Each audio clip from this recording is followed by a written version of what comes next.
Arthur Godfrey, who usually comes around with his talent scouts at this time on Monday, has just about finished his summer holiday. Godfrey will be back with us 2 weeks from tonight on August 28th.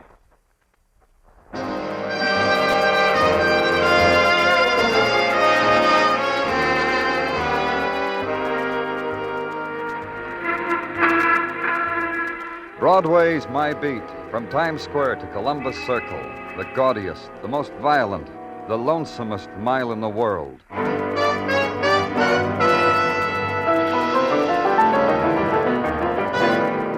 Broadway's My Beat, with Larry Thor as Detective Danny Clover.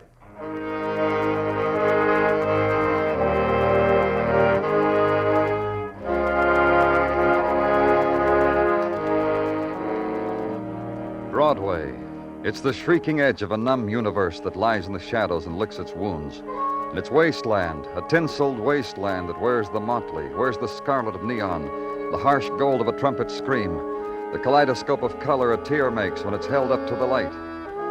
There's the color of the desolate wind that sighs through Broadway, nameless and cold. The wind that drifts, touches everything, seeps in through windows and under doors, and lends its quality to whatever room in which it dies.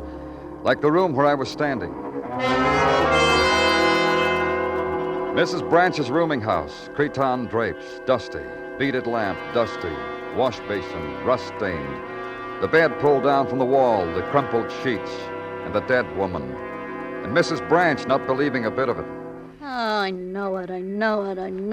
What, Mrs. Branch? Someone's going to come along and pinch me, and I'm going to wake up, and this whole thing will be a dream. Won't it, Mr. Clover? No. Who is this girl? I'm going to tell you because it doesn't matter, because it's a dream. Her name's Mary Demming. How long has she lived here? 4 years. 5. One morning she rang my doorbell. She had a black suitcase in her hand. I liked her. She liked me. Yes, she stayed. Always paid her rent. Now...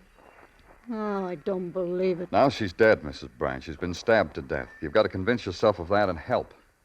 Who were her friends? Oh, she was very popular. Whenever the doorbell rang or the phone, it was for Mary. Often wondered why she didn't marry with so many friends. Tell me how you found her. Well, I brought Mary her coffee this morning. She didn't smile when she saw me. Something was wrong, I told myself. I shook her, and then I saw the knife. And then I said to myself, someone's going to come along and pinch me and this whole thing... But you called the police, anyhow. I pride myself on presence of mind in any circumstances. Did she have any visitors last night? I wouldn't know. I wasn't home. Oh, that book. What about it? Mary loved it so. It was her dearest possession. Her yearbook from high school, you know. She loved to look at it before she went to sleep. I suppose that's why it's on the bed beside her. Here, let me show you. What? You see. Mary's picture in her yearbook. Uh-huh. Mary Demming. Voted by the class of 1937 as the girl most likely to succeed, Mr. Clover. Isn't that nice? Fingers of sunlight reached through the windows hung with the torn, soot-stained cretonne, reached out for the woman lying there, touched her face, her throat, her shoulders. For an instant, youth flowed over the dead woman's body. The youth her dead hand held in the shape of a high school yearbook. For an instant, a girl lay there in sleep, sun-warm in the power that is a girl's. Then the instant was gone. In a little while they came, the servicemen of death, the technical men, the photographers, the coroner, Muggavan. I gave Muggavan the notes I'd made, the yearbook, told him what I needed, sent him on his way. A little while after it was done, the men in the white jackets brought up the wicker basket and a joke to fit the occasion. At headquarters, a man stood at my desk, a bald man, eating a big red apple, enjoying it. It was Sergeant Gino Tartaglia. Danny, I was saving this for you for my lunch, but it took you such a long time I couldn't save it no longer. I know, Gino. Did Muggavan... Yeah, he gave me a message, Danny, and I got all the dope right here in my pocket. Well, let's take it out and look at it, shall we? Huh? Oh, sure. I can tell you what's in the dope without you looking if you want. Okay, I want. The girl, lately deceased, Mary Demming. She had a police record. Oh. Not that serious the way you said, oh, Danny. A record that is not unordinary among certain type people. Reckless driving, driving while under the influence, bashing a cop in the eye because he stopped her while she was doing 90 on a Sunday afternoon, disturbances of the peace on occasion, shoplifting, little ordinary things like that. Anything else? Not from me, Danny. You, Muggavan? Yeah, Danny. I checked and cross-checked the high school yearbook like you told me. Mary Demming against everybody else in the book. Something? Maybe. Anyway, I came up with the names of 4 students that the Demming girls seemed to be most intimate with during her high school years. Who are they? I made up a list, Danny, here. I traced their addresses, their occupations. 3 of them, anyhow. 4th is going to take more time. Thanks, Muggavan. Wasn't too easy, Danny. Cross-checking all that stuff. The sororities, Sans Souci French Language Club, the Lettermen, the a cappella choir, the proms, the National Thespians. All that high school stuff wasn't easy. Tell Gino about it, Muggavan. He'll save you a big red apple. So it began, a woman dead in a boarding house, and her last identification with life, a high school yearbook. A woman, anonymous except for that. Somewhere, if Muggavan's checking was correct, 4 people had intruded upon her life, tempered it, perhaps shaped her dying. Only perhaps. A policeman has to make sure. Call on number 1, George Ferris, football player, who made All-State back in 1937. Now department store floor walker. Wade through the ladies' wear department, through the bookstore, down the escalator, and seek out the man who quarterbacked the bargain basement. Impose a name for him. Mary Demming, you said. Yeah, that's right. What about her? Mary Demming. Mr. Ferris, will you okay this charge, too? Uh-huh. There we are. Thank you, Mr. Ferris. Now then, about Mary Demming. She's dead. Well, now. Well. I guess we're all getting old, Mr. Clover. Just last week, I met old Poliakoff. You know, Ferris to Poliakoff. What a combination we were. I flipped him, he caught him. Ferris to Poliakoff. Poliakoff said we were all getting old. Yeah, rackety racks and a locomotive for us. So Mary's dead. We found her this morning with a knife in her back. You know, she had to end that way. Why? Human nature. It's in the books, Mr. Clover. Mary Demming was wild for her age. Wild? What do you mean? Boys. Lots of them. That included you? I was a star quarterback. She wore my sweater for a week. Then one Monday afternoon, I saw her in the drugstore with a left tackle. Mary Demming was a wild kid. I liked her. For the week I knew her. Have you seen her since high school? Yeah, about a year ago when I was in ladies' lingerie. A woman with a shopping bag was stealing one of our 498 items. Mary Demming. Did you have her arrested? Well, yes, I did. After all, I work for this store. Sure. That's the last time I saw her. Mary Demming. Well.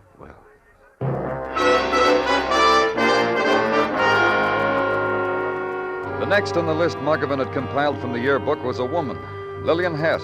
Address New Rochelle. Occupation unmarried. Her picture came to mind. A girl with a plain face, with gentle eyes, a sweet smile, her dark hair cut in a page boy.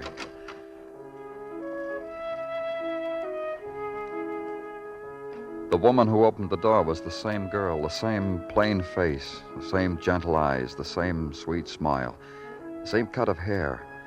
Time had only touched the corners of her mouth, had drawn the lips back and down, had brushed her cheeks delicately with shadow, hollowed them slightly. That was all. Even her voice was a girl's voice. What is it? What do you want? I'm Danny Clover of the police. I want to talk to you about Mary Demming. Oh, of course you do. I'm practically the only girlfriend Mary has. Please come in. Let's go into the den. I call it a den. I suppose a man would call it that. You said you were Practically Mary's only girlfriend. I'm proud of it. I like Mary. I like her a lot. No matter what the other girls say about her, there's more to Mary than they just don't understand her, that's all. Miss Hess, Mary Demming is, what I want to say is that she's...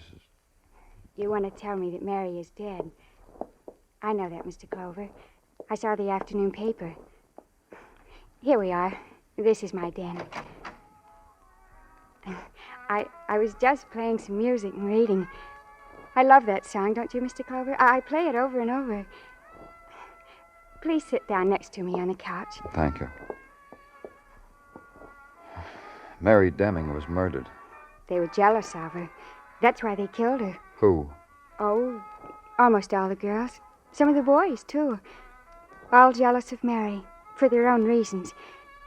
You know, Mr. Clover, Mary once came to my room and cried because she knew how they felt about her. She never showed it, but it hurt her. That's why she went on those reckless, dangerous drives at night. She told me so. Still, she was voted most likely to succeed. They voted her that out of meanness. They didn't mean it the way it sounds. They didn't say out loud what she was going to succeed at. When was the last time you saw her, Miss Hess? Mary? It was in the afternoon, just before... She congratulated me. She kissed me and said she wanted all the happiness in the world for me. In the afternoon before what did she do that, Miss Hess? Before the graduation dance. In June? It's always in June, Mr. Clover. You see, Paul and I were going to announce our engagement formally at the dance, but Paul died. That evening, he died. Oh? Yes. I went to his house just before dinner to ask him... Well, to ask him did he really love me. He ran down the stairs to answer me and fell and died, just like that, without any reason. I'm sorry. I'm very sorry. It's all here in my diary, Mr. Clover. The last time I saw Paul, the last time I saw Mary. My last entry, June 12, 1937. It tells all about Paul and me and... I'm sorry, Mr. Clover. Will you stay to tea, please? I did. Tea poured by delicate hands into delicate china. Smiles and chit-chat and small, fragilely iced cakes. Yesterday's time recaptured and held briefly until time changed and it was suddenly evening. The fingers on my arm when she showed me to the door.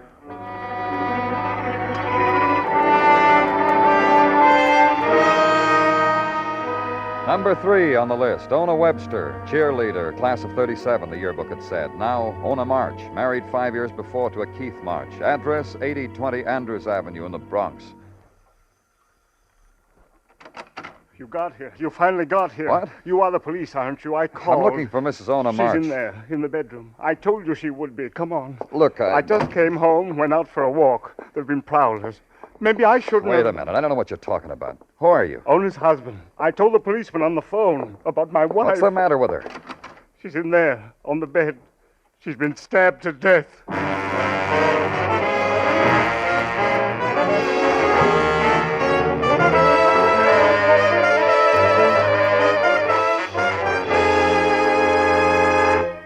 You are listening to Broadway's My Beat, written by Morton Fine and David Friedkin, and starring Larry Thor as Detective Danny Clover. An old friend of yours comes back tomorrow night, Luigi Basco.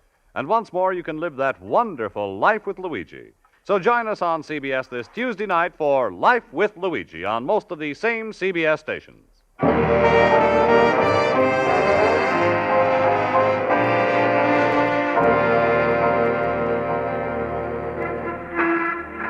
There's a special hour on Broadway, the hour between twilight and darkness, dinner time. It's the time of the swarming into the earth because home is at the end of a long tunnel and walk 3 blocks. Or it's the time of the fast look at the Translux, the run out into the streets and say, cooled off, huh? Coffee, hot dogs, cream soda, and the nickel tip. And Broadway tries to gulp its dinner the way it's seen ordinary people gulp their dinner. Wipes up the gravy with a second piece of bread and compares boyfriends, girlfriends, and recurring dreams. But my dinner time wasn't like that, because it didn't happen, because it was being preempted by something else, by a woman with a dime store knife pushed deep into her, by a man with the fright of death goading him, taunting him into screaming at me. Do something. Don't just stand there. Take her away, whatever it is. That's why I called you, police, because I thought you knew how to... Please do something, please. Take it easy, Mr. March, easy. We'll do what needs to be done. I'm sorry. Just that that's my wife lying there. I understand, Mr. March. Here, sit down over here. Come on. Thank you. Would you like some water? Anything? No, thank you. Do they always look like that? Huh? When people die, do they always look like that? Who'd want your wife dead, Mr. March? What a strange way to say it. But then I suppose whoever killed her wanted her dead, or he wouldn't have done that to Ona. Who? I don't know. I told you I thought a prowler, a thief maybe. But nothing's been disturbed, has it? I don't know. Maybe you, Mr. March? No. But you understand, Mr. March, that you'll be treated as a suspect until we... Yes. Of course. I understand. Good. Now, there's some questions I want to ask you. Did your wife know a woman named Mary Demming? Once she did. They were classmates in high school. And you? I knew Mary. She was one of my students. Oh? I'm a high school teacher, science. Ona and I recall that Mary Demming was in my class when we read about her murder. You think Ona and Mary Demming... You think the reason... You fell in love with your wife when she was in high school, Mr. March? I used to watch her at the football games. She was a cheerleader. She was young, exciting. You know how a girl can be. You fell in love with her then? I suppose so. But I didn't know it until 5 years ago. We met again by chance in a theater. After a while, we got married. Your wife and Mary Demming, were they friendly? Did they go around together, have the same boyfriends, things like that? I honestly don't know. Ona and I almost forgot we'd known each other in high school. We hardly ever talked about it. Mr. March, how well did you know Mary Demming? What? How well did I know her? Uh-huh. Only as a student. You never saw or talked to her after she left high school? No. And Mrs. March, did she ever see or talk to Mary Demming? Well, if she did, she never told me. What's that? I'll see. It's the police you called for, Mr. March. I'll let them in.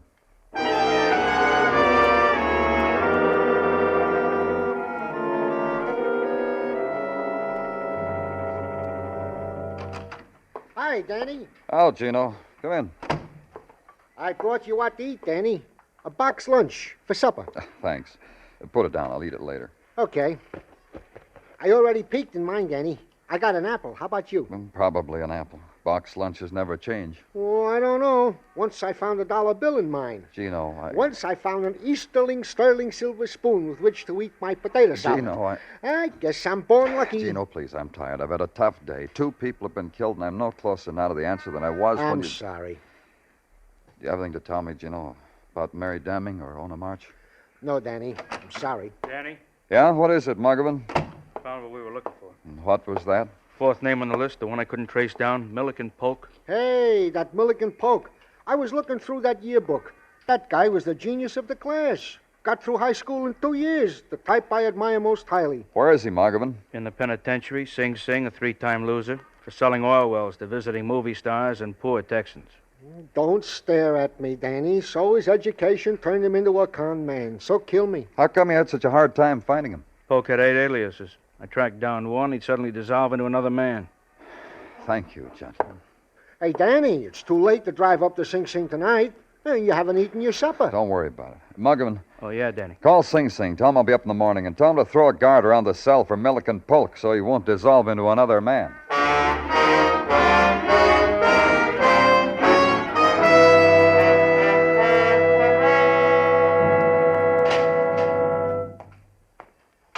Stand right where you are, sir. Huh? Nothing personal, sir. It's just that the slightest movement, the slightest distraction upsets the delicately balanced mental processes of my student here. Doesn't it, Jerome? Yeah, it does do that, Professor. Just what you said it does. Shall we show the policeman what we've learned today, Jerome? You are a policeman, aren't you, sir? I am, Milliken. Oh, goody. Yeah, let's show the police what we learned today, huh, Professor? Go right ahead, Jerome. Today we have learned that energy is equal to mass times the speed of light squared. That's excellent, Jerome. Excellent. Isn't it, sir? Excellent. And now will you tell me about the Pythagorean theory, huh? Please, Professor. Even the slough said I was excellent. Later, Jerome. First, we must find out what the slough wants with us. What is it you want with us, sir? Only you, Milliken. Thank you, sir. You may take a recess, Jerome. But the Pythagorean... Take a recess, Jerome.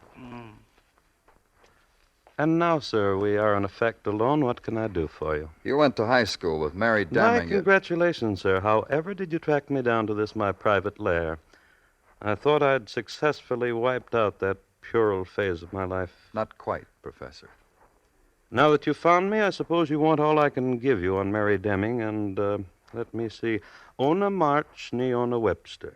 Am I right, sir? How did you... I keep up with things, newspapers, magazines. I'm the institution's librarian. I assumed it was only a matter of time before one of you would appear asking me what you're asking me. You assumed right. So? I don't suppose you would arrange for this favor, a little time off, say, a furlough, so to speak? Uh-uh. I thought not, sir. About Mary. Most delicious girl, provocative, stimulating, quite an experience to a youth who had the intelligence to appreciate her qualities as I did. You knew her well. Let's put it this way, sir. When I was in high school, I'd put my brain against any football letter on the campus. Mary was quite interested in me till I tired of her, threw her to the athletes. What about Ona Webster? A bore, always turning cartwheels, screaming through a megaphone. Ah, Mary. You really liked Mary, huh, Professor? There were so many things about Mary, too, like the way she could wriggle out of trouble. All these years, in trouble, out of trouble, like putting on and taking off a nightgown. Always somebody to take care of Mary. You have any theories, Milliken, as to who might want the girl's dad? I haven't wasted my brains on it, sir. For the past 5 years, I've been occupied with Jerome here. Now, Professor, now you're going to tell me about the Pythagorean theory? Now, Jerome. I'm sorry, sir. I'm calling my class to order. Goodbye, sir. And the things Milliken Polk had told me had their own place with the fragments I'd gathered up about two women. Ona March, cheerleader. Mary Demming, most likely to succeed. Classmates of the year 1937. Ona, the respectable wife of a respectable man who lived in a respectable house. Mary, a woman whose youth fled in a hurry because Mary was in a hurry. Too much of one. Back at headquarters, I went over her police record again. Reckless driving, 1937, license revoked. Drunk driving, 1939, fined $100. 1 night spent in jail, then released, fine paid. Drunk and disorderly, 1941, fined $50 and 30 days. Sentence suspended, fine paid. Went like that.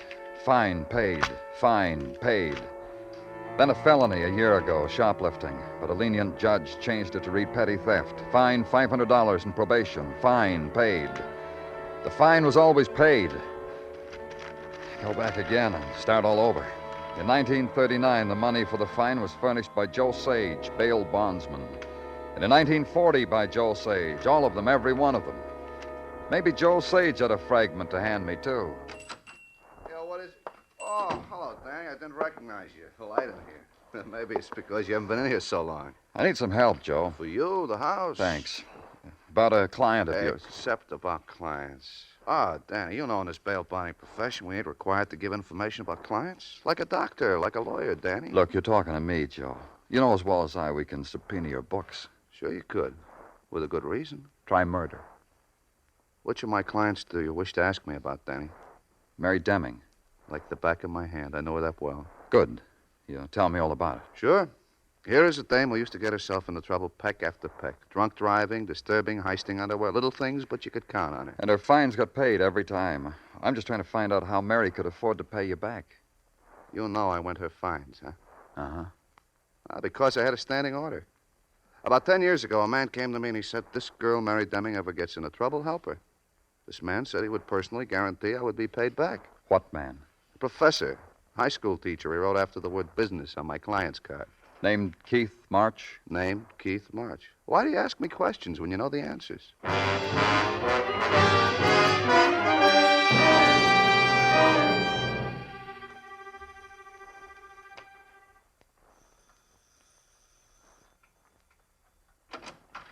Oh, Mr. Clover, please come in. Thanks. I will.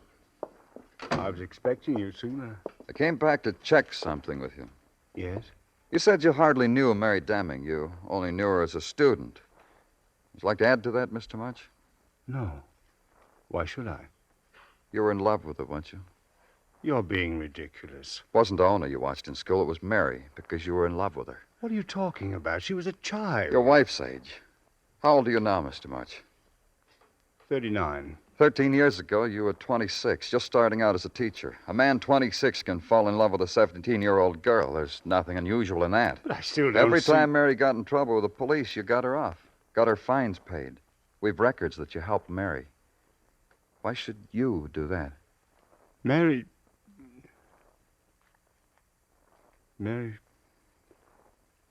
the kind of a girl who never looks twice at a man like me. You'd have to take my word for that. I helped her. Why? Because the times I helped, paid money to help her, she would thank me, let me do other things for her. There's this, Mr. Clover. What?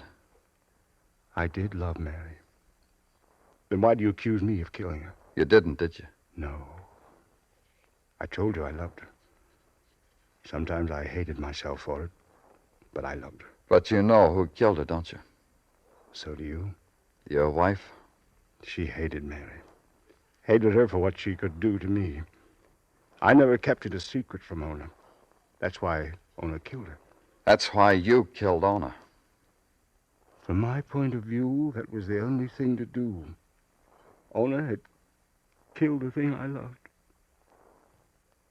After Mary was dead, nothing had any value. Not even taking another life. You understand that, don't you? Let's go. It's not going to be that easy. Keep away from that desk. I'm going to kill you, Mr. Clover.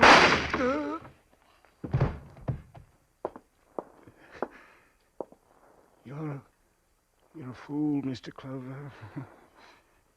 You did just what I wanted you to do. I wanted to die. That's all I wanted.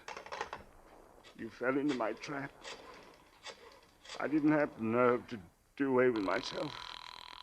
So I used you. Sergeant Tartaglia speaking. Danny, Gino, get an ambulance up to 8020 Andrews Street in the Bronx. Roger. Wilco. Anything serious? Just a shoulder wound. Nothing serious. Who, Danny? Not you? Not me, Gino. The man who lived to go on trial for murder.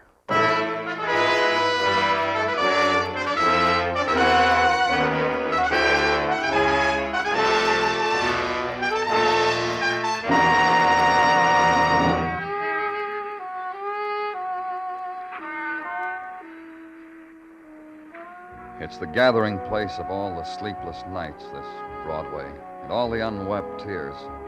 The place to come to. Erase what's happened, start all over, make a memory. The street is littered with odds and ends.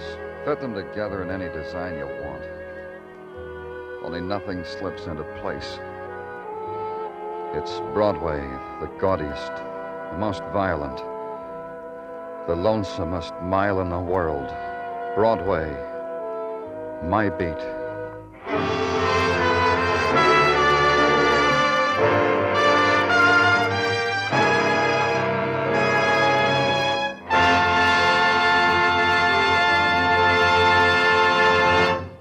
Broadway's My Beat stars Larry Thor as Detective Danny Clover with Charles Calvert as Tartaglia. The program was produced and directed by Elliott Lewis with musical score composed and conducted by Alexander Courage. Included in tonight's cast were Jay Novello, Hy Averback, Peggy Weber, Sammy Hill, Lou Merrill, and Jack Kruschen. There's always plenty of fun on hand when you hear Columbia's Monday night program, Too Many Cooks. The hilarious adventures of a father, mother, and their 10 children. Stay tuned now for Too Many Cooks, which follows immediately on most of these same CBS stations. Bob Stevenson speaking. This is CBS, where you live life with Luigi on Tuesday night, the Columbia Broadcasting System.